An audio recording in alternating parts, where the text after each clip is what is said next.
तो यार welcome back to the channel and welcome back to our SQL course and ये हमारी SQL series का लेक्चर नंबर 4 है। एंड आज की इस वीडियो में हम लोग कंप्लीट प्रैक्टिकल करेंगे सीक्वल का। जो भी चीज़ें हमने आज तक सीखी हैं लास्ट के अपने 3 लेक्चर्स में, जैसे कि data types, commands, keys and constraints, ये सारी चीज़ें हम आज की वीडियो में कंप्लीट प्रैक्टिकल करेंगे। तो पहले आज की वीडियो का एजेंडा देख लेते हैं कि हम आज की वीडियो में क्या क्या पढ़ेंगे। सबसे पहले हम लोग देखेंगे कि हम अपने डेटाबेस को कैसे बनाते हैं, देन डेटाबेस को हम सेट कैसे करते हैं ताकि हम उसके अंदर और टास्क परफॉर्म करें, डेटाबेस के अंदर मल्टीपल टेबल्स बनाएं। उसके बाद हम लोग देखेंगे कि डेटाबेस के अंदर एक टेबल को कैसे बनाते हैं, उस टेबल के अंदर डेटा को इंसर्ट कैसे करते हैं, डेटा को ऑल्टर कैसे करते हैं यानी कि मॉडिफाई, एंड डेटा को रिट्रीव कैसे करते हैं यूजिंग डीक्यूएल कमांड्स। ये सब चीजें प्रैक्टिकल में देखने के बाद हम 2 टॉपिक्स को और कवर करेंगे। पहला टॉपिक होगा हमारा ऑपरेटर्स। सीक्वल में ऑपरेटर्स क्या होते हैं, बिकॉज ऑपरेटर्स बहुत ज़्यादा इंपॉर्टेंट होते हैं एंड इनका बहुत ज़्यादा यूज होता है। उसके बाद हम लोग देखेंगे वेयर क्लॉज क्या होता है।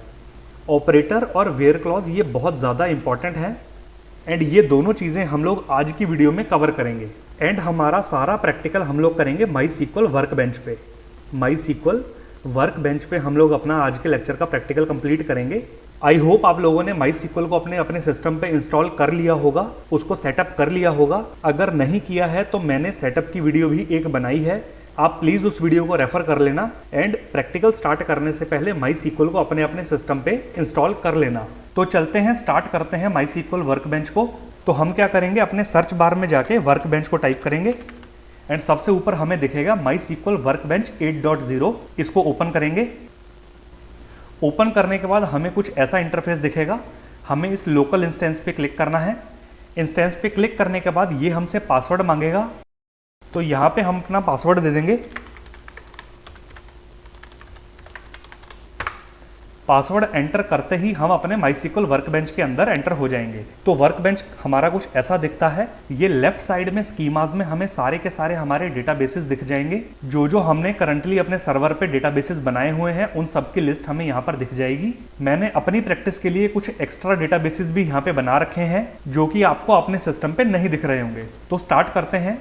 सबसे पहले हम लोग देखते हैं कि हम अपना डेटाबेस खुद का कैसे क्रिएट करते हैं। तो खुद का डेटाबेस क्रिएट करने के लिए हमारे पास कमांड होती है क्रिएट डेटाबेस। मैं अगर आपको पीडीएफ में भी दिखा दूं तो यहाँ पर हमारे पास खुद का डेटाबेस क्रिएट करने के लिए हमारे पास ये कमांड होती है क्रिएट डेटाबेस। एंड देन हम अपने डेटाबेस का नाम दे देते हैं जो भी हमें डेटाबेस बनाना है। तो हम अपना डेटाबेस बना लेते हैं। हम क्या करेंगे, क्रिएट डेटाबेस, देन स्पेस देके डेटाबेस का नाम। डेटाबेस का नाम है हमारे एम्प्लॉई डीबी। देन हम सेमी कॉलन से अपनी कमांड को एंड करेंगे। उसके बाद इस कमांड को रन करने के लिए हमें क्या करना पड़ेगा, यहाँ ऊपर हमें एक आइकन दिख रहा होगा, इस आइकन पे हमें क्लिक करना होगा एंड हमारी जो भी हमारी कमांड्स जितनी भी लिखी होंगी वो सारी एक साथ रन हो जाएंगी। तो हम इस पे क्लिक करते हैं। जैसे ही हम क्लिक करेंगे हमें यहाँ पर दिख जाएगा क्रिएट डेटाबेस एम्प्लॉय डीबी। इसका मतलब ये कि हमारा डेटाबेस जो है वो सक्सेसफुली बन चुका है। बट ये जो साइड की लिस्ट है इसमें अभी ये नहीं दिख रहा है। ये क्यों नहीं दिख रहा है, बिकॉज हमें इस लिस्ट को रिफ्रेश करना पड़ेगा। इस लिस्ट को रिफ्रेश करने के लिए हम 2 चीजें कर सकते हैं। एक तो ये ऊपर हमें रिफ्रेश का बटन दिख जाएगा, हम इस बटन पे भी क्लिक कर सकते हैं, या फिर हम अपनी इस साइड विंडो में राइट क्लिक करेंगे तो यहाँ पर हमें रिफ्रेश ऑल दिखेगा, हम इस पे क्लिक कर देंगे। जैसे ही हम रिफ्रेश ऑल पे क्लिक करेंगे तो यहाँ पर आपको दिख जाएगा एम्प्लॉय डीबी, हमारा सक्सेसफुली डेटाबेस क्रिएट हो गया। अब हमें क्या करना है, हमें इस डेटाबेस को यूज करना है। यूज इन द सेंस कि हम चाहते हैं कि हम अब जो भी काम करें, जो भी टेबल बनाएं या और कुछ भी करें वो हमारा इस पर्टिकुलर डेटाबेस के अंदर ही हो। उसके लिए हमें अपने सीक्वल के सर्वर को, माई सीक्वल के सर्वर को बताना पड़ेगा कि हम इस डेटाबेस को यूज करना चाहते हैं। अब इस चीज को करने के भी हमारे पास 2 तरीके होते हैं। एक तो हम इस डेटाबेस पे राइट क्लिक करेंगे और यहाँ पर है सेट एज डिफॉल्ट स्कीमा, हम इस पे क्लिक कर देंगे तो हमारा ये डेटाबेस जो है वो सिलेक्ट हो जाएगा। एंड दूसरा तरीका ये है कि हम इसको यूजिंग कमांड भी कर सकते हैं। कमांड कौन सी होती है, यूज कमांड। हमें अपने एम्प्लॉय डीबी को यूज करना है, उसके लिए हम क्या करेंगे, यूज। उसके बाद हम अपने डेटाबेस का नाम दे देंगे जिस भी डेटाबेस को हम यूज करना चाहते हैं। हम एम्प्लॉय डीबी को यूज करना चाहते हैं तो हम क्या करेंगे, एम्प्लॉय डीबी। Then semicolon. इतना काम करने के बाद जब हम इसको रन करेंगे तो हमारा एम्प्लॉय डीबी डेटाबेस जो है वो यूज में आ जाएगा। अब हमारे पास मान लो मल्टीपल लाइन ऑफ कोड है सीक्वल का, हमें किसी एक पर्टिकुलर लाइन को ही एग्जीक्यूट करना है, तो हम उसके लिए क्या कर सकते हैं, सपोज कि अभी हमारे जो क्वेरी विंडो है इसमें हमारे पास दो कमांड्स हैं, एक तो डेटाबेस की और एक यूज वाली। हम चाहते हैं कि हम सिर्फ यूज वाली कमांड को ही रन करें, क्रिएट डेटाबेस को हम रन नहीं करें। तो हम क्या करेंगे, इस कमांड को अपने माउस से सिलेक्ट करेंगे एंड देन ये रन के साथ में हमें एक और रन दिख रहा है जिसपे एक कर्सर बना हुआ है, हम इस पे क्लिक करेंगे तो सिर्फ जो सिलेक्टेड क्वेरी है सिर्फ वही रन होगी। तो हमने इस पे जैसे ही क्लिक किया तो यहां पर हमें यूज एम्प्लॉय डीबी कमांड दिख गई एंड ये सक्सेसफुली रन हो गई है। एंड अगर हम अपनी लेफ्ट साइड की विंडो में देखें तो यहां पर हमारा एम्प्लॉय डीबी जो है वो बोल्ड लेटर में ऑलरेडी आ गया। इसका मतलब अभी हमारा करंट डेटाबेस जो है वो एम्प्लॉय डीबी यूसेज में है। तो ये हो गई दो चीजें। अब हमें क्या करना है, अपने डेटाबेस के अंदर, अपने एम्प्लॉय डीबी डेटाबेस के अंदर हमें टेबल बनानी है। अब हमें लेट सपोज एम्प्लॉइज टेबल करके हमें बनानी है। तो हम टेबल कैसे बनाते हैं, हमने यहां लिख दिया क्रिएट टेबल, बिकॉज हमें टेबल बनानी है। देन टेबल का नाम है एम्प्लॉय। अब हमें टेबल के अंदर कितने कॉलम्स चाहिए उन सब की हमें लिस्ट देनी पड़ेगी। तो हम अब एक एक करके लिस्ट दे देते हैं। लेट सपोज हमें अपना पहला कॉलम चाहिए जो हमारे एम्प्लॉय की आईडी को स्टोर करे। तो हमने क्या कर दिया, employee ID, EMP ID column का नाम दे दिया। अब इसमें हमें डेटा टाइप भी देना पड़ेगा जो ये कॉलम स्टोर करेगा। अब आईडी हमेशा इंटीजर में होगी तो हम दे देंगे इंट। इंट के बाद हम चाहते हैं कि जो हमारा आईडी है, एम्प्लॉय टेबल का जो आईडी कॉलम है वो बने प्राइमरी की। हम उसमें कंस्ट्रेंट लगाना चाहते हैं प्राइमरी की का। तो हम क्या करेंगे, यहां पर लिख देंगे प्राइमरी की। That's it. ये हो गया हमारे कॉलम का नाम, ये हो गया हमारा डेटा टाइप एंड ये हो गया हमारा कंस्ट्रेंट।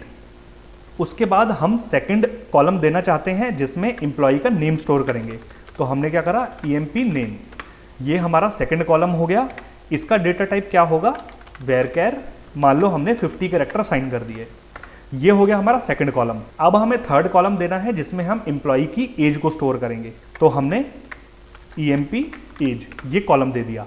अब एम्प्लॉय की जो एज है वो भी हमेशा इंटीजर में होगी, तो हम इंट डेटा टाइप यहां भी दे देंगे। उसके बाद हमें एम्प्लॉय का फोन नंबर स्टोर करना है। तो हमने क्या करा, EMP फोन। अब एम्प्लॉय का फोन नंबर भी इंटीजर में ही होगा तो हमने इसमें भी इंट दे दिया। ये चारों कॉलम हमारे बन गए हैं। हमें अपनी टेबल को अब खत्म करना है तो हम क्या करेंगे, ब्रैकेट को बंद करके सेमीकोलन लगा देंगे। ये हमारी टेबल का स्ट्रक्चर हो गया। टेबल का नाम है एम्प्लॉय, उसमें 4 कॉलम है, एक आईडी का जो इंटीजर टाइप का है और प्राइमरी की है, देन नेम का जिसका डेटा टाइप है वेरकैर 50, देन एज का और फोन का, इन दोनों के डेटा टाइप है इंटीजर। हमें अपनी टेबल को क्रिएट करना है। हम क्या करेंगे, अपनी इस क्वेरी को सिलेक्ट करेंगे एंड देन ये रन का बटन दबा देंगे। अब यहाँ पर नीचे हमारी टेबल जो है वो सक्सेसफुली क्रिएट हो गई है।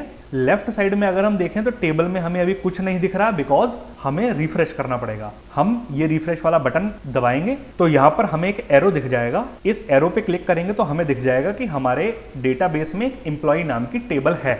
तो हमने डेटाबेस बना लिया, उस डेटाबेस को यूज कर लिया एंड देन हमने अपनी टेबल भी क्रिएट कर ली। अब हम नेक्स्ट क्या करेंगे, डेटाबेस हमारा बन गया, डेटाबेस को हमने यूज कर लिया। उसके बाद हमें क्या करना है, टेबल हमने बना ली, टेबल भी बन गई। अब हमें क्या करना है, अपनी टेबल के अंदर डेटा को डालना है। डेटा कैसे डलता है, इंसर्ट कमांड से डेटा डलता है। हमें क्या करना है, अपनी एम्प्लॉय टेबल के अंदर डेटा को इंसर्ट करना है, तो उसके लिए इंसर्ट कमांड का यूज होता है। अब इंसर्ट कमांड हम कैसे यूज करते हैं, हम सबसे पहले लिखते हैं इंसर्ट इनटू, देन टेबल का नाम, जिस भी टेबल में हम इंसर्ट करना चाहते हैं डेटा को, राइट। इंसर्ट इनटू ये कीवर्ड्स हैं, देन ये है हमारी टेबल का नाम, देन ये वैल्यूज, ये भी एक कीवर्ड है और ये देना मैंडेटरी है वरना एरर आता है, ठीक। तो हमें क्या करना है, हमें इंसर्ट करना है डेटा को, किसके अंदर करना है, टेबल के अंदर करना है। टेबल का नाम क्या है, एम्प्लॉय नाम की टेबल है हमारे पास। उसमें वैल्यूज क्या डालनी है, हमें वैल्यूज डालनी है आगे वाली सारी, जो हम अपनी ब्रैकेट में वैल्यू प्रोवाइड करेंगे। अब हमारे एम्प्लॉय टेबल में 4 कॉलम है। पहला कॉलम आईडी को स्टोर करता है, तो ये हमने आईडी पास कर दी। दूसरा कॉलम एम्प्लॉय नेम को स्टोर करता है, तो ये हमने एम्प्लॉय का नेम दे दिया। तीसरा कॉलम एम्प्लॉय की एज को स्टोर करता है, तो यहां हमने एम्प्लॉय की एज दे दी। फोर्थ कॉलम एम्प्लॉय का फोन नंबर स्टोर करता है, तो हमने यहाँ पर एम्प्लॉय का फोन नंबर दे दिया। ये चारों चीजें हमने उसी ऑर्डर में दी हैं जिस ऑर्डर में हमने टेबल को बनाया था। पहले हमने टेबल में आईडी का कॉलम बनाया था, तो हमने सबसे पहले आईडी को पास कर दिया। देन हमने एम्प्लॉय के नेम का कॉलम बनाया था, तो हमने एम्प्लॉय का नेम दिया। देन एज पास कर दी एंड देन फोन नंबर पास कर दिया। इसी ऑर्डर में हमने डेटा को देना है हमेशा। अगर हम चाहते हैं किसी स्पेसिफिक कॉलम की वैल्यू हमने नहीं पास करनी, लेट सपोज हमने एम्प्लॉय की एज जो है वो हमने नहीं देनी, तो हम कुछ इस सिंटेक्स का यूज कर सकते हैं। हमने क्या करना है, इंसर्ट इनटू टेबल का नाम।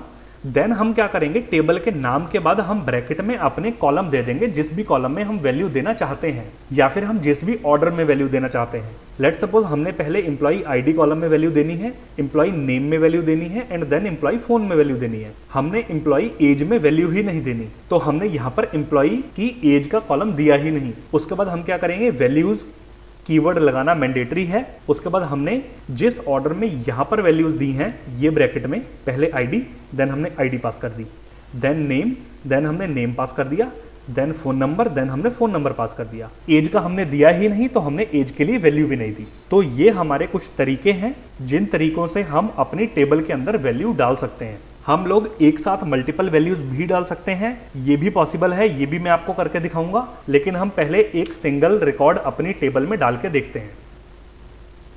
तो हम आ गए अपने वर्कबेंच पे। हमने क्या करना है, डेटा को इंसर्ट करना है अपनी एम्प्लॉय टेबल के अंदर। तो हम क्या लिखेंगे, इंसर्ट इनटू, आप चाहो तो कैपिटल में भी लिख सकते हो, आप चाहो तो स्मॉल में भी लिख सकते हो, कोई एरर नहीं आएगा, कोई इशू नहीं है। तो जैसा आपको कंफर्टेबल लगे वैसे आप लिख सकते हो, लेकिन जो कैपिटल लेटर्स होते हैं वो थोड़े से रीडेबल के लिए इजी होते हैं। ये थोड़े से दिखने में ठीक लगते हैं और इनसे रीडेबिलिटी बढ़ जाती है, इसलिए मोस्टली लोग जो है वो कैपिटल लेटर्स का यूज करते हैं। तो हम यहाँ पर स्मॉल या कैपिटल कुछ भी यूज कर सकते हैं। तो हमने क्या लिखा, इंसर्ट इनटू, किस में इंसर्ट करना है, टेबल में। टेबल का नाम क्या है, एम्प्लॉय। देन हमने क्या देना है, वैल्यूज देनी है, तो हम यहाँ पर लिखेंगे वैल्यूज कीवर्ड। उसके बाद ब्रैकेट के अंदर हम चाहें तो जितनी मर्जी वैल्यूज दे सकते हैं। सबसे पहले हमने दे दी आईडी, मान लो आईडी है यूजर की 1011। आईडी इंटीजर में है इसलिए हमने डायरेक्टली आईडी ऐसे ही पास कर दी। अब हमने देना है नेम। नेम जो होता है वो स्ट्रिंग में होता है, तो इसलिए हम नेम को सिंगल कोट या डबल कोट में पास करेंगे। तो मैंने यहाँ सिंगल कोट का यूज किया। एम्प्लॉय का नेम है अमन, तो हमने यहाँ पर लिखा अमन।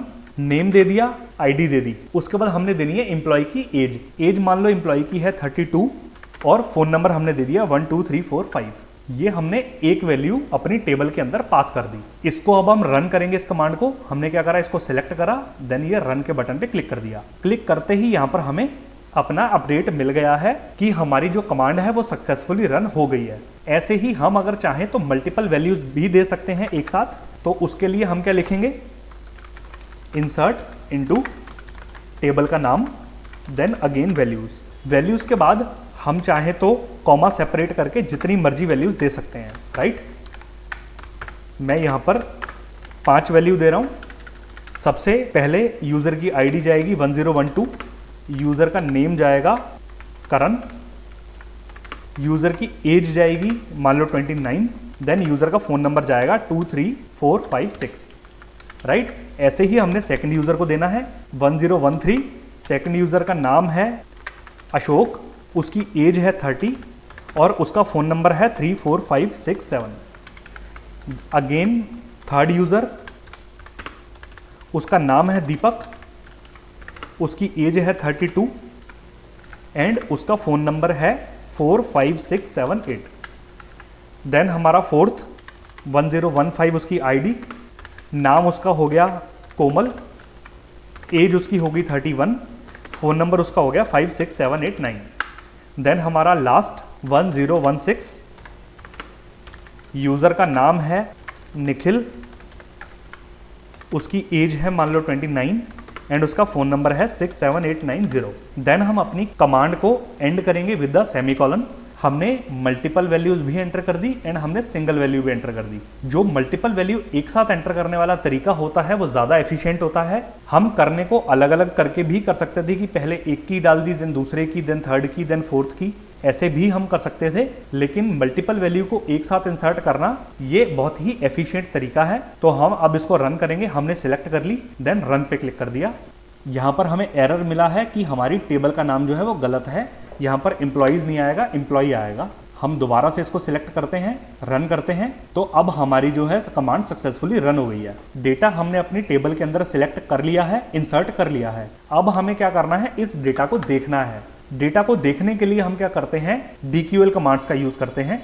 DQL कमांड्स में आपको दिखाता हूं कैसी दिखती हैं। DQL कमांड हमारे पास होती है सिलेक्ट कमांड। हम डेटा को अपनी टेबल के अंदर से सिलेक्ट कर सकते हैं। तो इस सेम कमांड को हम मान लो यहां से कॉपी करेंगे, कॉपी एंड देन यहां पर आके हम पेस्ट कर देंगे। सिलेक्ट स्टार फ्रॉम एम्प्लॉइज, हमारी टेबल का नाम है एम्प्लॉई। हमें क्या करना है, सिलेक्ट करना है। DQL कमांड का मतलब क्या होता है, हमें सिलेक्ट करना है डेटा को। कौन से डेटा को, स्टार। स्टार का मतलब सारा, कंप्लीट टेबल के अंदर जितने भी कॉलम्स हैं, जितनी भी रोज हैं, उन सबको हमें सिलेक्ट करना है। फ्रॉम किस टेबल के अंदर से, एम्प्लॉय टेबल के अंदर से। इस कमांड का सिर्फ इतना सा मतलब होता है। हम क्या करेंगे, इसको सिलेक्ट करेंगे, इसको रन करेंगे। जैसे ही हम रन करेंगे तो हमें यहाँ पर हमारा डेटा मिल जाएगा, पूरी की पूरी टेबल। हमने जितने भी इंप्लॉइज का डेटा इंसर्ट किया था अपनी टेबल के अंदर, वो सब हमें मिल गया है। तो ऐसे हम अपनी टेबल को सिलेक्ट कर सकते हैं और टेबल का डेटा हम देख सकते हैं। इसके अंदर हम और भी बहुत चीजें कर सकते हैं, ये हम आगे जाके और पढ़ेंगे, इसी लेक्चर में पढ़ेंगे। लेकिन उससे पहले मैं आपको मॉडिफाई करने की कमांड्स बता देता हूं कि हम अपनी टेबल को मॉडिफाई कैसे करते हैं।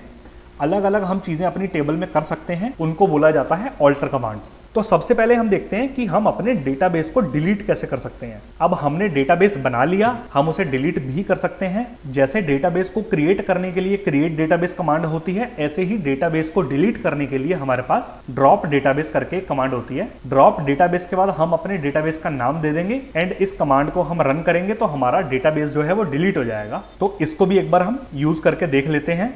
तो हम क्या करेंगे, यहां पर लिखेंगे, यहां पर हमने लिखा ड्रॉप डेटाबेस एम्प्लॉय DB।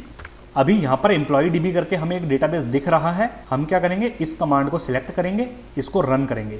जैसे ही हम रन करेंगे यहाँ पर ड्रॉप डेटाबेस हो गया। और अगर आप लेफ्ट मेन्यू में देखो तो हमारे पास एम्प्लॉय DB करके कोई डेटाबेस एग्जिस्ट ही नहीं करता। हमारे पास कोई डेटाबेस एग्जिस्ट नहीं करता एम्प्लॉय DB के नाम से, बिकॉज हमने इसको डिलीट कर दिया। तो ड्रॉप डेटाबेस हमने देख लिया कि कैसे करते हैं। इस कमांड को मैं यहाँ से हटा देता हूँ और ऊपर वाली सारी कमांड्स को मैं सिलेक्ट करके रन कर देता हूँ। ये सारी कमांड्स जो हैं ये दोबारा से चल गई। तो मैंने इन सारी कमांड्स को एक एक करके रन किया और ये सारी कमांड हमारे पास सक्सेसफुली चल गई हैं। तो अब हम और ऑल्टर कमांड्स देख लेते हैं हमारे पास कौन सी अवेलेबल होती हैं। लेट्स सपोज हमें अपने डेटाबेस के अंदर जो टेबल है उसको रीनेम करना है, टेबल का नाम चेंज करना है, या फिर हमें टेबल को डिलीट करना है। तो हम क्या कर सकते हैं, टेबल को रीनेम करने के लिए हमारे पास रीनेम टेबल कमांड होती है। हम क्या करेंगे, रीनेम टेबल, हमारी पुरानी टेबल का नाम, देन ये टू करके कीवर्ड है, उसके बाद नई टेबल का नाम, राइट, जो भी हम चेंज करना चाहते हैं। इसका मतलब मैं आपको बता देता हूं कि ये क्या है। ये कीवर्ड्स हैं रीनेम टेबल कमांड के लिए। ये है टेबल का ओल्ड नेम, ये है टेबल का न्यू नेम, ये है टेबल का ओल्ड नेम, ये है टेबल का न्यू नेम, और ये टू जो है ये है कीवर्ड। तो क्या करना है, हमें रीनेम टेबल, इस टेबल को इस टेबल में चेंज करना है, सिंपल। तो हम क्या करेंगे, इस कमांड को रन करके देख लेते हैं। इस सारी चीज को मैं यहां से हटा देता हूं। हमें क्या करना है, रीनेम करना है अपनी टेबल को। अभी हमारी जो टेबल है उसका नाम है एम्प्लॉय, हमें उसका नाम करना है एम्प्लॉय डेटा। लेट सपोज हमें उसका नाम चेंज करना है एम्प्लॉय डेटा। हम क्या करेंगे, रीनेम टेबल, अभी उसका नाम है एम्प्लॉय टू एम्प्लॉय डेटा, खत्म, सेमीकोलन लगाएंगे, इसको सिलेक्ट करेंगे, रन करेंगे। जैसे ही हम रन करेंगे हमें यहाँ पर दिख जाएगा rename table employee to employee data. यहाँ पर अभी एम्प्लॉय है, जैसे ही मैं इसको रिफ्रेश करूंगा यहाँ पर देखो हमारी टेबल का नाम जो है वो अब हो गया है एम्प्लॉय डेटा। अब हमें अगर इसके अंदर से डेटा को सिलेक्ट करना है तो हम क्या करेंगे, सिलेक्ट स्टार फ्रॉम। अगर हम मान लो एम्प्लॉय अपनी पुरानी टेबल का नाम देते हैं, इसको सिलेक्ट करते हैं, इसको रन करते हैं, तो ये हमें दे देगा एरर कि हमारी जो टेबल है एग्जिस्ट ही नहीं करती है, राइट। तो हमें क्या करना पड़ेगा, एम्प्लॉय डेटा नाम देना पड़ेगा, बिकॉज हम टेबल का नाम चेंज कर चुके। अब सिलेक्ट करेंगे तो हमारा डेटा आ गया सारा। ऐसे हम करते हैं टेबल को रीनेम। देन हमारे पास आता है डिलीट करना है हमें टेबल को। अब डिलीट करने के दो तरीके हमारे पास होते हैं, एक्चुअल में तीन होते हैं, थर्ड वाला मैं आपको बाद में समझा दूंगा। अभी के लिए हमारे पास दो तरीके हैं। एक तो हमारे पास है ड्रॉप टेबल कमांड, एक है ट्रंकेट टेबल कमांड। अब इन दोनों में फर्क हम देख लेते हैं। इनमें फ़र्क ये है कि ड्रॉप टेबल, उसके बाद हम अपनी टेबल का नाम दे देंगे, ये क्या करेगा, डिलीट कर देगा टेबल को कंप्लीटली। कंप्लीटली का मतलब टेबल हमारे पास एक बनी पड़ी है, उसके अंदर डेटा जितना होगा वो सारा डिलीट हो जाएगा, टेबल का जो स्ट्रक्चर होगा वो सारा डिलीट हो जाएगा। ये जो हमारे पास स्ट्रक्चर होगा ये कंप्लीटली डिलीट हो जाएगा हमारे सर्वर के अंदर से। सेकंड कमांड है हमारे पास truncate table, truncate table then table का नाम।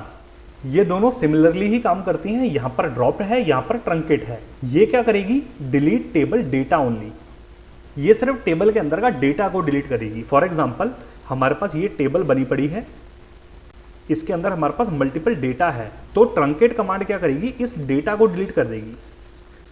और ये जो स्ट्रक्चर होगा हमारी टेबल का, पूरा जो स्ट्रक्चर होगा ये हमारे पास एग्जैक्टली बना रहेगा, स्ट्रक्चर डिलीट नहीं होगा। ड्रॉप कमांड क्या करेगी, ये विद स्ट्रक्चर पूरी टेबल को डिलीट कर देगी। ट्रंकेट क्या करेगी, इसके अंदर का डेटा डिलीट करेगी। बस इनमें यही फर्क है। ये मैं आपको रन करके भी दिखा देता हूं। अभी हम अपनी टेबल का डेटा देख लेते हैं। हमने क्या करा, इसको सिलेक्ट करा तो हमारे पास ये हमारी टेबल का डेटा आ गया। लेट सपोज हम सबसे पहले ट्रंकेट कमांड का यूज करते हैं, तो हमें क्या करना है, ट्रंकेट टेबल एम्प्लॉय डेटा। अब हमारी टेबल का नाम चेंज हो गया है तो हमें एम्प्लॉय डेटा यूज करना पड़ेगा। हम क्या करेंगे, ट्रंकेट टेबल एम्प्लॉय डेटा। हमने इसको सिलेक्ट किया, इसको रन किया। रन करते ही हमारी कमांड जो है वो सक्सेसफुली रन हो गई है। अब जब हम दोबारा उस टेबल के अंदर से डेटा को सिलेक्ट करेंगे तो हमारे पास कुछ नहीं आया, हमारे पास खाली टेबल आ गई। इसका मतलब ये कि टेबल तो एग्जिस्ट करती है लेकिन उसके अंदर का डेटा नहीं है, डेटा जो है वो डिलीट हो गया। वहीं अगर मैं यहाँ पर अब ड्रॉप टेबल एम्प्लॉय डेटा, अगर मैं ड्रॉप कमांड का यूज करूंगा और इसको रन करूंगा तो यहाँ पर कमांड सक्सेसफुली हो गई है, लेकिन अगर आप लेफ्ट साइड देखो तो हमारी टेबल जो है वो डिलीट हो गई है। अब अगर हम इस टेबल में से डेटा को फेच करने की कोशिश करेंगे तो हमें एरर मिलेगा कि जो टेबल है वो आपकी एग्जिस्ट ही नहीं करती है। तो ट्रंकेट क्या करता है, सिर्फ डेटा को डिलीट करता है, स्ट्रक्चर को डिलीट नहीं करता है। और ड्रॉप क्या करता है, ये डेटा के साथ साथ स्ट्रक्चर को भी डिलीट कर देगा। ये फर्क है इन दोनों में। अब हम देखते हैं नेक्स्ट हमें क्या करना है। नेक्स्ट हमारे पास है कि अगर हमें अपनी टेबल के अंदर कोई कॉलम न्यू ऐड करना है, राइट। लेट सपोज मान लो हमारे पास कोई टेबल बनी पड़ी है जिसमें हमारे पास एक आईडी का कॉलम है, एक हमारे पास नेम का कॉलम है, एक हमारे पास एज का कॉलम है, एक हमारे पास फोन का कॉलम है जो हमारे पास पहले ऑलरेडी था। ये 4 कॉलम हमारे पास हैं और हम चाहते हैं कि हम एक और कॉलम, 5वां कॉलम ऐड कर दें सैलरी का। ये हमें न्यू कॉलम ऐड करना है अपनी टेबल के अंदर। तो ये हम कैसे ऐड करते हैं, ये हम ऑल्टर कमांड से ऐड करते हैं। हम क्या लिखते हैं, ऑल्टर टेबल। हमें अपनी टेबल को एडिट करना है, हमें अपनी टेबल के अंदर डेटा को इंसर्ट करना है, तो हम क्या लिखेंगे, ऑल्टर टेबल देन टेबल का नाम। टेबल का नाम हमने दे दिया। उसके बाद हम क्या करना चाहते हैं इस टेबल के अंदर, हम करना चाहते हैं ऐड। तो हमने ऐड कीवर्ड दे दिया। क्या ऐड करना है, ये कॉलम ऐड करना है एम्प्लॉय सैलरी नाम का, जिसका डेटा टाइप होगा इंटीजर। हमें टेबल को ऑल्टर करना है, इस टेबल को ऑल्टर करना है। क्या करना है, ऐड करना है। क्या ऐड करना है, ये कॉलम ऐड करना है। और इस कॉलम का डेटा टाइप क्या होगा, इंटीजर डेटा टाइप होगा, राइट। ये है डेटा टाइप और ये है नेम, कॉलम का नेम। तो हम चलते हैं, सबसे पहले अपनी टेबल को वापस से बना लेते हैं, उसके बाद हम उसके अंदर नया कॉलम ऐड करेंगे। इस कमांड को बार बार ना लिखना पड़े, टेबल को बार बार ना हमें बनाना पड़े, ना हमें उसके कॉलम्स को बार बार लिखना पड़े, तो उसके लिए मैंने एक सीक्वल की स्क्रिप्ट रेडी करके रखी हुई है जो मैं आपको डिस्क्रिप्शन बॉक्स में प्रोवाइड करवा दूंगा। वो हमें हेल्प करेगी कि हमें बार बार वो चीज़ें ना लिखनी पड़े। तो हम उसके लिए क्या करेंगे, हम फाइल पे जाएंगे, उसके बाद हम क्या करेंगे, open SQL script. SQL script को ओपन करते ही सबसे पहले मैं अपनी लोकेशन पे चला जाता हूँ, जो भी लोकेशन पे मैंने स्क्रिप्ट रखी हुई है अपनी। ये रही मेरी स्क्रिप्ट। यहाँ पर है पहली क्रिएट एम्प्लॉय टेबल, इसको मैं ओपन कर लूँगा। ये मेरी एक स्क्रिप्ट है जिसके अंदर डेटाबेस और टेबल ये दोनों हैं। अभी के लिए मैं क्या करूँगा, सिर्फ इस टेबल वाले पार्ट को सिलेक्ट करके रन करूँगा, बिकॉज मेरा ऑलरेडी डेटाबेस जो है वो क्रिएटेड है। तो इस टेबल में मैंने क्या क्या डाला है, मैंने एम्प्लॉय की आईडी डाली है, नेम डाले है, मेल आईडी डाली है, जेंडर डाला है, डेट ऑफ बर्थ डाला है और सैलरी डाली है। अभी के लिए मैं क्या करता हूँ, इस सैलरी को यहाँ से हटा देता हूँ। सैलरी वाला कॉलम मैंने हटा दिया। आईडी इंटीजर टाइप की है, ऑटो इंक्रीमेंट होगी और प्राइमरी की होगी। ये सारे कंस्ट्रेंट्स हैं, ये हमने लास्ट की वीडियो में डिस्कस किया था सब कुछ। देन सेकंड इज नेम, जिसका डेटा टाइप है वेरकेर, और ये नॉट नल है बिकॉज हम चाहते हैं कि एम्प्लॉय जो है उसका नेम आए हमेशा, एम्प्लॉय का नेम जो है वो खाली नहीं हो सकता, राइट। उसके बाद हमने अपना थर्ड कॉलम डाला है जिसका डेटा टाइप है वेरकेर, और मेल हमेशा यूजर की यूनिक होगी, दो यूजर की मेल कभी भी सेम नहीं हो सकती, और नॉट नल इसका मतलब एम्प्टी भी नहीं हो सकती। तो ये दोनों कंस्ट्रेंट हैं, ये डेटा टाइप है, ये नेम है। जेंडर में इनम हमने डेटा टाइप दिया है, अभी के लिए मैं इसको हटा देता हूं बिकॉज अभी इनम हम नहीं पढ़ रहे, तो हमने इसको यहां से रिमूव कर दिया। उसके बाद हमें देना है एम्प्लॉय का डेट ऑफ बर्थ, ये किस टाइप का होगा, डेट टाइप का होगा। हमें एम्प्लॉय का डेट ऑफ बर्थ स्टोर करना है, तो हमने डेट टाइप का भी एक कॉलम बना लिया। इन चीज़ों को मैं सिलेक्ट करूंगा, इसको रन पे क्लिक करूंगा, हमारी टेबल जो है वो सक्सेसफुली बन गई है। इसको रिफ्रेश करूंगा तो यहाँ पर हमारी टेबल का डेटा भी आ गया। अब इसके अंदर डेटा को इंसर्ट करने के लिए भी मैंने एक स्क्रिप्ट रेडी करी है, वो भी मैं आपको दे दूंगा। तो हम क्या करेंगे, open SQL script insert data open. अब डेटा यहाँ पर बहुत सारा डेटा हमने इंसर्ट किया हुआ है, इसमें मैंने एम्प्लॉय का name, email, gender, date of birth और सैलरी ये चीज़ें डाली हैं। अभी के लिए मुझे सैलरी नहीं चाहिए, अभी के लिए मुझे जेंडर भी नहीं चाहिए। हमारी टेबल में आईडी, नेम, मेल और डेट ऑफ बर्थ का कॉलम है।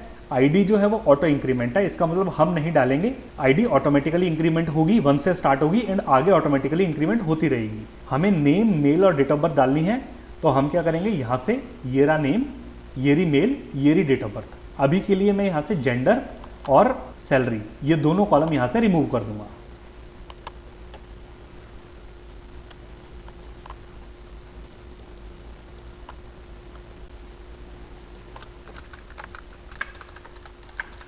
तो ये हमने अपनी स्क्रिप्ट जो है वो रेडी कर ली है। हमने एम्प्लॉय का नेम, एम्प्लॉय की मेल और एम्प्लॉय की डेट ऑफ बर्थ जो है वो ऐड कर दी है। तो हम इसको सिलेक्ट करेंगे एंड इसको रन कर देंगे, सिलेक्ट एंड रन। जैसे ही हम रन करेंगे हमारा डेटा जो है वो हमारी टेबल में इंसर्ट हो गया है सक्सेसफुली। इस चीज़ को चेक करने के लिए हम क्या करते हैं, सिलेक्ट स्टार फ्रॉम एम्प्लॉयज, ये हमारी टेबल का नाम है, हमने इसको सिलेक्ट किया, रन किया, ये हमारे पास डेटा जो है वो आ गया है हमारा। तो यहाँ पर आप देखोगे तो एम्प्लॉय आईडी जो है ये ऑटो जनरेटेड हो रही है, ऑटो इंक्रीमेंट हो रही है 1 2 3 4 5 करके, एंड ये बढ़ती जाएगी। जितने हम इसके अंदर डेटा इंसर्ट करते जाएंगे ये बढ़ती जाएगी। तो अब हमें क्या करना है, हमारी टेबल के अंदर नया कॉलम जो है वो ऐड करना है सैलरी नाम का, जिसका डेटा टाइप होगा इंटीजर। तो हम क्या करेंगे, alter table employees add salary, और इसका डेटा टाइप है इंटीजर, सेमीकोलन लगाया, इसको सेलेक्ट किया, इसको रन किया। रन करेंगे तो यहाँ पर हम देखेंगे कि हमारी ऑल्टर कमांड जो है वो सक्सेसफुली रन हो गई है। इसका मतलब हमारी टेबल के अंदर जो है वो सैलरी कॉलम ऐड हो गया है। इसको चेक करते हैं, वापस से डेटा को सिलेक्ट करते हैं, रन करेंगे तो यहाँ पर आप देखो तो सैलरी करके कॉलम ऑलरेडी ऐड हो गया है। हमने इसके अंदर वैल्यू नहीं दी है, इसलिए बाय डिफॉल्ट इसके अंदर जो है वो नल वैल्यूज आई है सारी। तो ऐसे हम अपनी टेबल के अंदर, एक एग्जिस्टिंग टेबल के अंदर हम नया कॉलम ऐड कर सकते हैं यूजिंग ऐड कीवर्ड। हम क्या करेंगे, ऑल्टर टेबल, टेबल का नाम, ऐड कीवर्ड, देन हम आगे अपने कॉलम का नाम और कॉलम का डेटा टाइप जो है वो दे देंगे। इसके साथ हम कंस्ट्रेंट भी दे सकते हैं, डिफॉल्ट कंस्ट्रेंट हो, यूनिक कंस्ट्रेंट हो, नॉट नल कंस्ट्रेंट हो, कोई भी कंस्ट्रेंट हम चाहें तो दे सकते हैं। अब हमने कॉलम तो ऐड कर लिया, अब हम ये भी देख लेते हैं कि हम इस कॉलम को डिलीट कैसे करेंगे। अगर हमारे पास एक एग्जिस्टिंग टेबल है, उसके अंदर से हम एक कॉलम को डिलीट कैसे करते हैं, उसके लिए हमें सेम ऑल्टर करना पड़ता है, बिकॉज हमें टेबल के स्ट्रक्चर के साथ चेंजेस करने हैं। तो ऑल्टर टेबल, टेबल का नाम, उसके बाद हम यूज करेंगे ड्रॉप कॉलम। हमें कॉलम को ड्रॉप करना है, इसलिए हम यूज करेंगे ड्रॉप कॉलम, देन कॉलम का नेम, सिंपल। तो हम क्या करते हैं, इस पूरी की पूरी यहां से इस कमांड को सिलेक्ट करेंगे, कॉपी करेंगे, वर्क बेंच के अंदर जाके पेस्ट कर देंगे, alter table employees drop column salary. इसको सिलेक्ट करेंगे, इसको रन करेंगे। रन करेंगे तो कमांड हमारी सक्सेसफुली रन हो गई है। चेक कर लेते हैं एक बार। अब देखो तो हमारी टेबल में सैलरी वाला कॉलम जो है वो डिलीट हो गया। तो हम ऐसे ऐड करते हैं और ऐसे हम डिलीट कर देते हैं। तो अभी के लिए हम क्या करते हैं, हम इस कॉलम को वापस से ऐड कर देते हैं।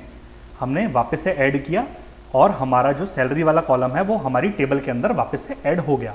अब हमें क्या करना है, हम ये देखेंगे कि हम जो हमारी एग्जिस्टिंग कॉलम है हमारी टेबल के अंदर, हम उसका डेटा टाइप जो है वो कैसे चेंज कर सकते हैं। हमें अपने एक टेबल के एग्जिस्टिंग कॉलम का डेटा टाइप जो है वो मॉडिफाई करना है। तो हम क्या करेंगे, लेट सपोज मान लो हमारे पास ये एक क्वेरी आती है कि हमारा जो सैलरी कॉलम है वो अभी हमने इंटीजर के डेटा टाइप में दे रखा है। इंटीजर मतलब होल नंबर, बट पॉसिबल है कि सैलरी जो है वो किसी की डेसिमल में हो सकती है। तो हमें अपने सैलरी कॉलम का जो डेटा टाइप है वो चेंज करना है। उसके लिए हम क्या करते हैं, हमारे पास ये कमांड होती है ऑल्टर टेबल। टेबल के स्ट्रक्चर में चेंज करना है तो ऑल्टर टेबल। कौन सी टेबल, एम्प्लॉइज टेबल। हमें क्या करना है, मॉडिफाई करना है। क्या मॉडिफाई करना है, कॉलम को मॉडिफाई करना है। तो हमने क्या लिखा, मॉडिफाई कॉलम। उसके बाद जो हमारा ऑलरेडी एग्जिस्टिंग कॉलम है उसका नाम एंड उसका नया वाला डेटा टाइप। पुराने से हमें कोई लेना देना नहीं है, हम नया वाला डेटा टाइप दे देंगे। तो हम क्या करेंगे, ऑल्टर टेबल एम्प्लॉइज, मॉडिफाई करना है कॉलम को, तो मॉडिफाई कॉलम। कौन से कॉलम को मॉडिफाई करना है, हमने सैलरी कॉलम को मॉडिफाई करना है, सैलरी। इसका जो हमें डेटा टाइप देना है वो हमें देना है डबल। तो हम इसको सेमीकोलन करेंगे और इसको रन करेंगे। स्ट्रक्चर बेसिस पे हमें कोई भी चेंजेस नहीं दिखेंगे अपनी टेबल के अंदर, लेकिन इंटरनली जो होगा वो इसका डेटा टाइप जो है वो चेंज हो चुका होगा, इंटीजर से डबल हो चुका होगा। तो हमने इसको सिलेक्ट किया, इसको रन किया। रन करने के बाद हम अगर वापस से सिलेक्ट करेंगे तो हमें कोई भी स्ट्रक्चर चेंजेस नहीं दिखेंगे, लेकिन इंटरनली जो है वो जो डेटा टाइप है वो चेंज हो चुका है। अगर हम चाहते हैं अपनी टेबल का स्ट्रक्चर देखना, अगर हम चाहते हैं अपनी टेबल के सारे कॉलम्स की लिस्ट देखना, उनके डेटा टाइप्स वगैरह देखना, उसके अंदर कौन से कंस्ट्रेंट्स लगे हुए हैं, तो उसके लिए हम एक चीज कर सकते हैं। उसके लिए हमारे पास एक ये कमांड होती है, describing table structure. Describe command हमारे पास होती है। ये कमांड हमें हमारी टेबल का पूरा स्ट्रक्चर दे देती है। हम डिस्क्राइब भी लिख सकते हैं और DESC भी लिख सकते हैं, दोनों का मतलब सेम है। उसके बाद हमें अपनी टेबल का नाम देना है। तो हम ये भी एक बार करके देख लेते हैं। हमें क्या करना है, DESC एम्प्लॉइज, इसको हम सिलेक्ट करेंगे, इसको हम रन करेंगे, तो हमारे पास सारा हमारा जो टेबल का स्ट्रक्चर है वो सब हमारे पास एक टेबल की फॉर्म में ही आ जाएगा। तो हमारे टेबल में अभी कौन से कॉलम्स हैं, पहला है आईडी का कॉलम जिसका टाइप है इंटीजर, नल हम उसमें नहीं डाल सकते और वो एक प्राइमरी की है। एक्स्ट्रा में हमने कौन सा कंस्ट्रेंट दे रखा है, ऑटो इंक्रीमेंट का कंस्ट्रेंट हमने एक्स्ट्रा में दे रखा है। ऐसे ही हमारे पास सेकंड कॉलम है नेम का जिसका डेटा टाइप है वेरकेर, उसमें नल हम नहीं डाल सकते। थर्ड कॉलम है मेल का, उसका भी डेटा टाइप है ये, उसमें हम नल नहीं डाल सकते और की जो है वो यूनिक की है। ऐसे ही हमारे पास एक एम्प्लॉय की डेट ऑफ बर्थ का कॉलम है जिसका डेटा टाइप है डेट, उसमें नल एक्सेप्टेड है बिकॉज उसमें हमने कोई भी कंस्ट्रेंट नहीं दिया था, राइट। एंड लास्ट कॉलम में हमारे पास सैलरी का, और देखो इसका अब डेटा टाइप जो है वो दिखा रहा है डबल। पहले हमने दिया था इंटीजर, हमने बाद में मॉडिफाई कर दिया डबल, तो स्ट्रक्चर में भी यहाँ पर डबल हो गया, राइट। तो वही मैं आपको बता रहा था कि स्ट्रक्चर बेसिस पे हमें कुछ नहीं दिखेगा, लेकिन इंटरनली हमारा जो डेटा टाइप है वो चेंज हो गया है, राइट। तो ऐसे हम डिस्क्राइब कमांड का यूज करके अपनी टेबल का स्ट्रक्चर भी देख सकते हैं। तो अभी के लिए हम क्या करते हैं, इस सारे स्क्रिप्ट को हम यहाँ से हटा देते हैं, सिर्फ ये ऊपर सिलेक्ट वाली हम छोड़ देते हैं, ऑल्टर वाली सारी हम हटा देते हैं। अब हमें नेक्स्ट क्या करना है, हमने रीनेम देख लिया टेबल का, डिलीट करना देख लिया, हमने न्यू कॉलम ऐड करना देख लिया, हमने कॉलम को डिलीट करना भी देख लिया, हमने डेटा टाइप को भी चेंज करना देख लिया। अब हमें क्या करना है, कॉलम को रीनेम करना है। पहले हमने टेबल को रीनेम करके देखा था, अब हमें टेबल के किसी एक पर्टिकुलर कॉलम को रीनेम करना है। तो उस कॉलम को रीनेम करने के लिए हम दो तरीके से कर सकते हैं। पहला तरीका हमारे पास है चेंज कीवर्ड का यूज करना। ये क्या करता है, MySQL के सारे वर्जन में कंपैटिबल होता है, चाहे वो पुराना वर्जन हो चाहे वो नया वर्जन हो। इसके लिए हमें क्या करना पड़ता है, ऑल्टर टेबल, हमें टेबल को ऑल्टर करना है। कौन सी टेबल को ऑल्टर करना है, एम्प्लॉइज को। तो हम लिखेंगे alter table employees, then change keyword. Change keyword के बाद हम क्या करेंगे, पुराने कॉलम का नाम और नए कॉलम का नाम। पहले नाम था फोन, अब हमें उसको करना है कॉन्टैक्ट। अब इसमें कंडीशन ये है कि हमें नए कॉलम के साथ साथ डेटा टाइप भी देना पड़ता है, ये भी मैंडेटरी है, अगर नहीं देंगे तो एरर आएगा। तो इसका क्या सिंटैक्स हो गया, alter table employee, change old column name and new column name plus data type, ये देना मैंडेटरी है। अब जो सेकंड तरीका है वो क्या है, सेकंड तरीका है हमारे पास रीनेम कॉलम कीवर्ड का। हम क्या करेंगे, रीनेम कॉलम कीवर्ड का यूज करेंगे। इसका सिंटैक्स क्या होगा, ऑल्टर टेबल एम्प्लॉइज, पहले हम चेंज का यूज कर रहे थे, अब हमने यहां पर लिखा रीनेम कॉलम, देन हम क्या देंगे, old column name, then to keyword, then new column name. इसमें कैच ये है कि हमें न्यू कॉलम नेम के साथ जो है वो डेटा टाइप नहीं देना पड़ता, कोई ज़रूरी नहीं है कि हम डेटा टाइप दें। बट ये जो रीनेम कॉलम का जो तरीका है ये क्या करता है, सिर्फ MySQL 8.0 वर्जन से ऊपर काम करता है। ये पुराने वर्जन में नहीं काम करेगा। जो पिछला तरीका था वो हर वर्जन में काम करता है, चाहे पुराना हो चाहे नया हो। जो हमारा चेंज वाला तरीका था ये हर वर्जन में काम करता है, लेकिन ये रीनेम कॉलम वाला जो तरीका है ये सिर्फ और सिर्फ हमारा 8.0 से ऊपर काम करेगा। तो हम कॉलम का नेम भी एक बार चेंज करके देख लेते हैं। अभी के लिए अगर हम अपने कॉलम्स का नेम देखें तो हमारे कॉलम्स का नेम है EMP ID, EMP name, EMP mail, EMP DOB और EMP सैलरी। हम क्या चाहते हैं, अपने सैलरी कॉलम का नाम चेंज करना, राइट। तो हम क्या लिखेंगे, alter table employees change is a keyword. Then हमें क्या करना है, पुराना नाम क्या था, EMP सैलरी। EMP सैलरी था पुराना नाम। नया नाम मान लो हमें देना है EMP पे, एम्प्लॉय की पे। इसके बाद हमें डेटा टाइप भी देना पड़ेगा। डेटा टाइप हम दे देंगे डबल, सेमीकोलन करेंगे। ये हमारी क्वेरी रेडी है, इसको सिलेक्ट करेंगे, इसको रन करेंगे तो क्वेरी हमारी रन हो गई है। अब जब हम इसको सिलेक्ट करके देखेंगे तो यहाँ पर हमारे पास EMP पे करके कॉलम आ जाएगा, जो कि पहले था एम्प्लॉय सैलरी। इसी चीज़ को हम दूसरे तरीके से भी करके देख लेते हैं। हमें क्या करना है, ऑल्टर टेबल एम्प्लॉइज। दूसरा तरीका क्या था, रीनेम का, रीनेम कॉलम। पुराना नाम क्या था, एम्प्लॉय पे। जो हमने अभी रीनेम किया था उसका नाम है एम्प्लॉय पे टू एम्प्लॉय सैलरी। सेमीकोलन करेंगे, वापस से ये हमारा जो है टेबल का नाम जो है वो चेंज हो जाएगा।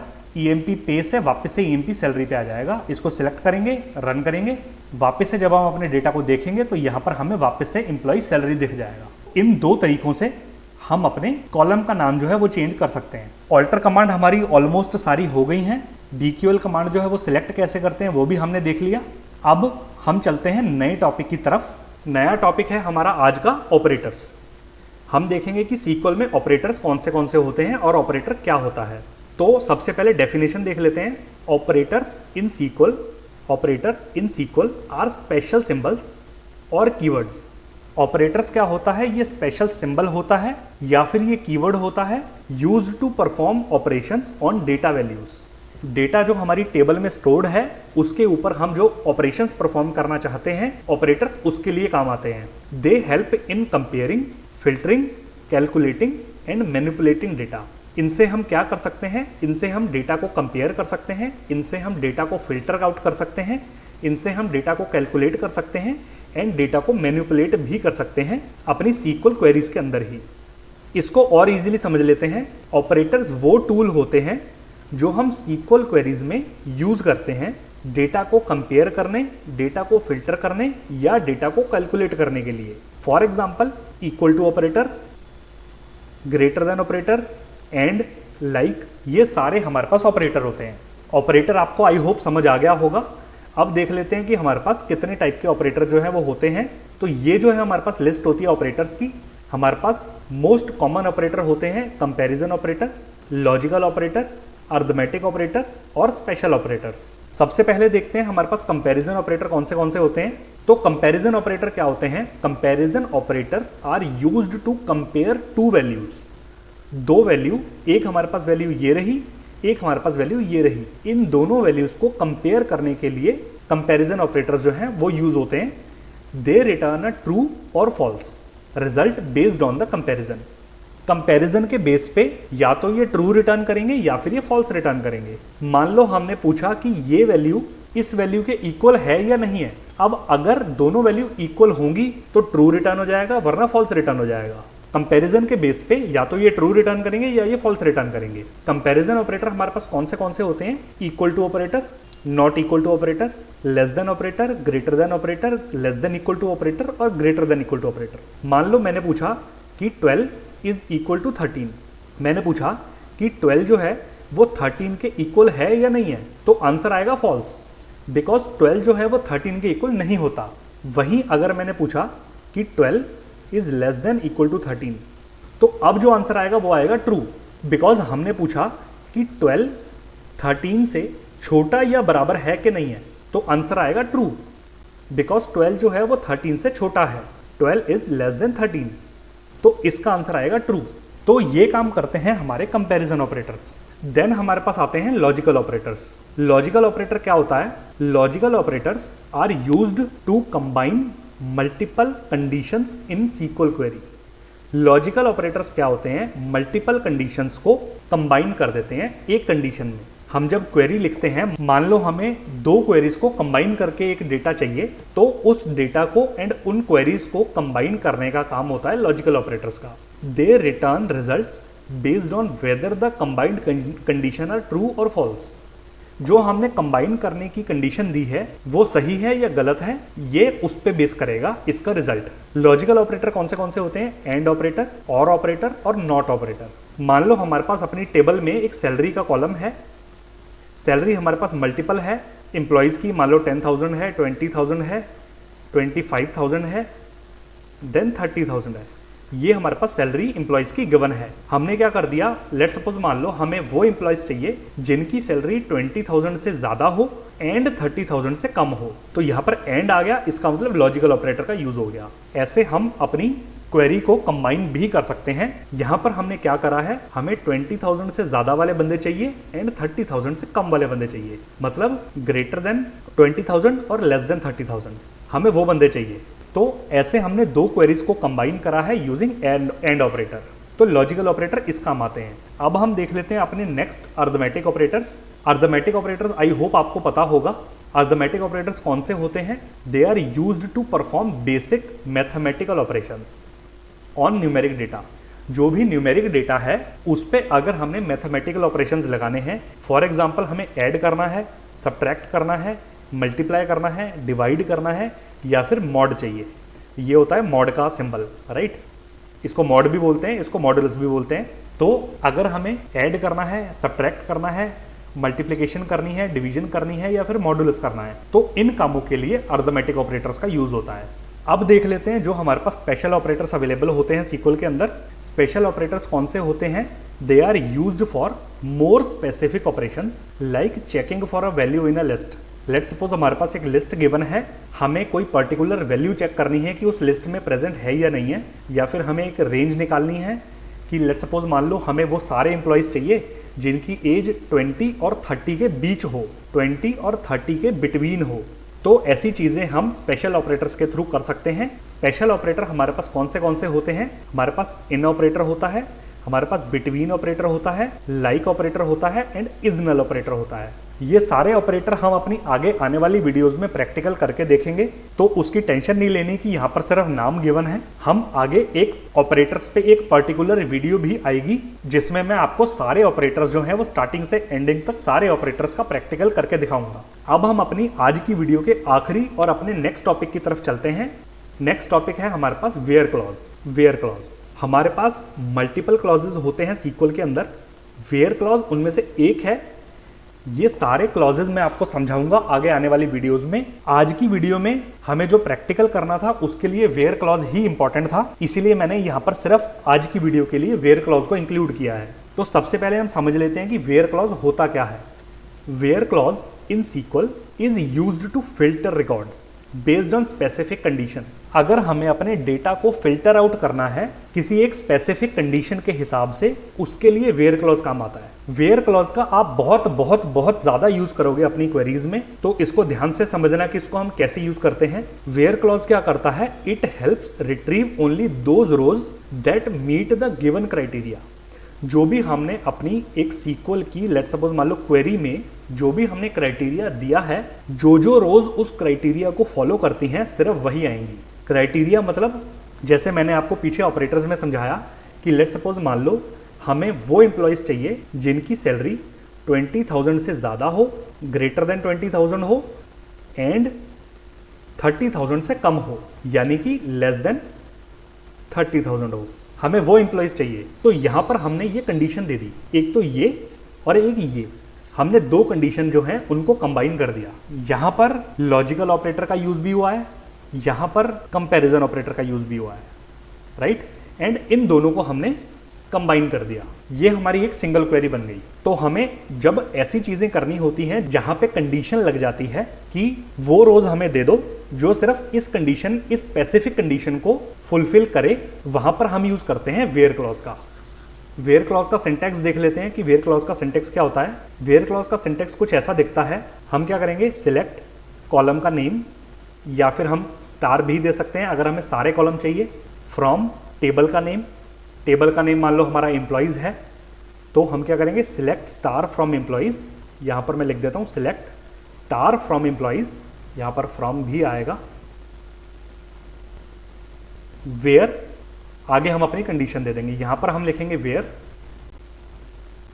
वेयर मान लो हमने यहां पर दे दिया employee salary is greater than 10K।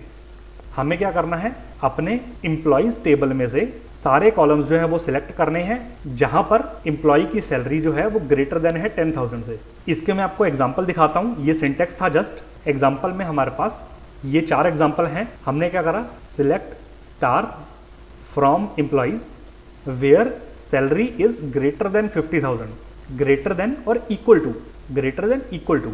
अब ये क्वेरी हमें क्या रिजल्ट देगी, सिर्फ वो रोज देगी, सिर्फ वो एम्प्लॉयज देगी जिनकी सैलरी ग्रेटर देन या फिर इक्वल टू 50,000 है। ऐसे ही हमारे पास सेकंड क्वेरी है, सिलेक्ट स्टार फ्रॉम स्टूडेंट्स जहां पर gender is equal to F, यानी कि सिर्फ हमें फीमेल स्टूडेंट्स का सारा डेटा चाहिए, सिर्फ उन स्टूडेंट्स का डेटा दे दो जिनका जेंडर जो है वो फीमेल है। ऐसे ही हमारे पास एक थर्ड क्वेरी है, select star from products. Products table में से हमें सिलेक्ट करना है डेटा को where stock is equal to 0। हमें वो सारे प्रोडक्ट्स को सिलेक्ट करना है जिनका स्टॉक 0 है, यानी कि जो प्रोडक्ट्स आउट ऑफ स्टॉक हो रखे हैं। ऐसे ही हमारी लास्ट क्वेरी है, सिलेक्ट स्टार फ्रॉम कस्टमर्स। हमें कस्टमर्स टेबल में से कस्टमर्स की डिटेल को सिलेक्ट करना है जहां पर city is equal to Delhi. इसका मतलब हमें वो सारे कस्टमर्स चाहिए जिनकी सिटी जो है वो दिल्ली है। तो ऐसे हम वेयर क्लॉज का यूज अपनी क्वेरीज के अंदर कर सकते हैं। मैं आपको करके भी दिखा देता हूं अपने माईसीक्वल वर्कबेंच के अंदर। ये हमारा सारा डेटा है। लेट सपोज मान लो हमने क्या करा, select star from employees where EMP name is equal to Meera. Name जो है वो स्ट्रिंग में होता है, इसलिए हमने सिंगल कोट में डाल दिया। तो यहां पर मैंने क्या लिखा, select star from employee where EMP name equal to Meera. हमें उस एम्प्लॉय का डेटा चाहिए जिसका नाम है मीरा। अगर मैं इसको सिलेक्ट करके रन करूंगा तो यहां पर आप देखोगे तो हमें सिर्फ मीरा की सारी डिटेल मिल गई। मीरा की एम्प्लॉय ID है 9, नेम है मीरा, एम्प्लॉय मेल है मीरा की ये, डेट ऑफ बर्थ है ये। हम अगर स्पेसिफिक कॉलम भी सिलेक्ट करना चाहें, फॉर एग्जांपल हमें सिर्फ मीरा की मेल चेक करनी है कि मीरा की मेल ID क्या है, तो हम क्या करेंगे, एम्प्लॉय मेल सिलेक्ट कर लो। एम्प्लॉय की मेल का कॉलम एम्प्लॉयज टेबल में से जहां पे एम्प्लॉय का नेम है वो है मीरा। अगर हम इसको सिलेक्ट करके रन करेंगे तो यहां पर देखो आप सिर्फ और सिर्फ हमारे पास ईमेल ID आएगी। ऐसे ही अगर हम डेट ऑफ बर्थ भी सिलेक्ट करना चाहते हैं तो हमने क्या करा, एम्प्लॉय DOB, ये भी हमने कॉलम, दोनों कॉलम हमने एक साथ पास कर दिए, सिलेक्ट किया, रन किया। अब हमारे पास सिर्फ 2 कॉलम्स आए हैं। तो ऐसे हम अपने वेयर क्लॉज को यूज कर सकते हैं अपने पूरी की पूरी टेबल में से डेटा को फिल्टर आउट करने के लिए based on a specific condition. यहां पर हमारा जो है वो कंपैरिजन ऑपरेटर लगा हुआ है, नेम जहां भी इसके इक्वल आ जाएगा हमें वो रो मिल जाएगी, राइट। तो यही थी हमारी आज की वीडियो। आई होप आपको वीडियो अच्छी लगी होगी। हमने आज देखा कि हम अपने डेटाबेस को कैसे बनाते हैं, हम अपनी टेबल को कैसे बनाते हैं, टेबल के अंदर डेटा को इंसर्ट कैसे करते हैं, डेटा को चेंज कैसे करते हैं, डेटा को फेच कैसे करते हैं, हमारे पास कौन से ऑपरेटर्स होते हैं, एंड हमने अपना मोस्ट इंपॉर्टेंट वेयर क्लॉज भी पढ़ा आज। एंड इन सब का हमने प्रॉपर प्रैक्टिकल करके देखा। आई होप आपको समझ आया होगा। आगे आने वाली वीडियोस में हम प्योर प्रैक्टिकल ही करेंगे, थ्योरी के साथ साथ प्रैक्टिकल करेंगे। जितनी थ्योरी सिर्फ हमने थ्योरी पढ़नी थी वो हमने पढ़ ली। आगे आने वाली वीडियोस में हम थ्योरी और प्रैक्टिकल दोनों को साथ लेके चलेंगे ताकि दोनों चीजों में बैलेंस जो है वो बना रहे। अगर आपको आज की वीडियो अच्छी लगी हो तो प्लीज वीडियो को लाइक कर देना, एक प्यारा सा कमेंट कर देना, चैनल को सब्सक्राइब कर लेना कोई भी डाउट हो, कुछ भी हो, आप मेरे को कमेंट सेक्शन में बता देना। जो मेरी स्क्रिप्ट थी डेटा को क्रिएट करने की, इंसर्ट करने की, वो सारी मैं आपको डिस्क्रिप्शन बॉक्स में दे दूंगा, आप वहां से एक्सेस कर लेना। अगर आपको वीडियो में कुछ भी नया सीखने को मिला हो तो प्लीज वीडियो को लाइक करके जाना। हम मिलेंगे अपनी नेक्स्ट वीडियो में, जिसमें हम और ज्यादा SQL को एक्सप्लोर करेंगे एंड और नई चीजें पढ़ेंगे। तो thank you so much for watching the video. हम मिलते हैं अपनी नेक्स्ट वीडियो में।